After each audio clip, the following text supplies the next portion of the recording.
तो दोस्तों स्टोरी की शुरुआत में मामा जी को दिखाया जाता है जो कि भोली के रूम में घुस जाते हैं और उसके साथ रोमांटिक होने लगते हैं। यहाँ पर मामा जी भोली के साथ खूब रोमांस करते हैं और पलंग तोड़ते हैं। वो चरम सुख पा लेते हैं, जिसके बाद वो भोली के रूम से चले जाते हैं और भोली को शायद कुछ पता ही नहीं चलता, क्योंकि जो मामा जी ने पिछले एपिसोड में भोली को दूध पिलाया था उस दूध में मामा जी ने दवाई मिला दी थी, जिस वजह से भोली को अभी तक कुछ नहीं पता चला था। नेक्स्ट डे प्रधान जी घर में तैयारियां करवा रहे होते हैं, तभी भोली की मम्मी भी घर पर आ जाती है और वो भोली को पूछने लगती है। तब प्रधान जी बोलते हैं, भोली अभी तो यही थी, बस कुछ देर में आने ही वाली होगी। जिसके बाद तुरंत भोली आ जाती है और वो इमोशनल होने लगती है। प्रधान जी यहाँ पर डर जाता है, उसे लग रहा होता है कि शायद भोली उस टाइम होश में तो नहीं थी, लेकिन उस बोलता है नहीं नहीं वो होश में नहीं थी। जिसके बाद भोली भी बोलती है, मम्मी बस आप लोगों को देखा और इमोशनल हो गई, मैं ठीक हूँ, बस ऐसी कोई बात नहीं है, आप टेंशन ना लें।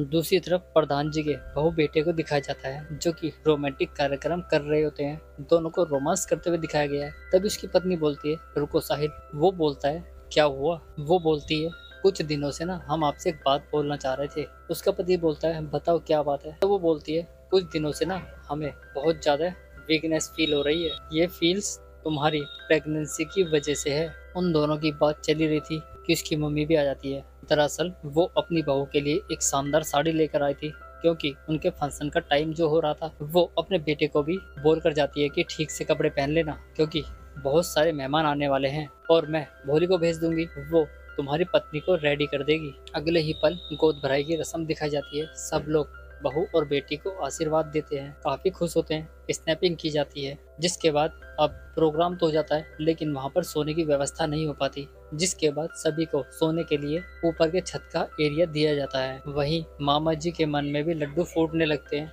क्योंकि छत पर बिस्तर करना उनकी एक सोची समझी साजिश थी। सब लोग छत पर जाकर सो जाते हैं। फिर से मामा अपनी चाल चलता है और 2 गिलास में दूध लेकर आता है, एक छोटे बच्चे के लिए, दूसरा भोली के लिए। वो भोली के दूध में फिर से कुछ न कुछ मिलाकर लेकर आता है और वो दूध उन दोनों को दे देता है। अभी प्रधान जी का फोन बज जाता है और वो चले जाते हैं।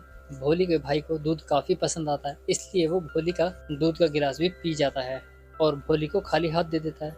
प्रधान जी सोचते हैं कि भोली ने दूध पी लिया है, मतलब अब कुछ बड़ा खेला करने वाला था प्रधान जी। अब मामा वापस आ जाता है और बोलता है, तुम दोनों ने गिलास से दूध पी लिया? वो दोनों बोलते हैं, हाँ मामा जी हमने पी लिया। लेकिन वो नहीं जानता था कि इस बार दूध भोली ने नहीं बल्कि उसके भाई ने पिया है। जिसके बाद वो गिलास ले लेता है और बोलता है, बहुत हुआ खेल सेल, अब जाके सो जाओ। कुछ देर बाद दोनों सो जाते हैं। तब होती है मामा की एंट्री। वो राजू को उठाकर दूसरी जगह सुला देता है। वो भोली के पास बैठकर उसके साथ रोमांटिक होने लगता है कि तभी भोली की आंख खुल जाती है और वो बोलती है, मामा जी आप। मामा बोलता है, अगर किसी को तूने बताया ना तो तुझे इस दुनिया से अलविदा कहना पड़ेगा।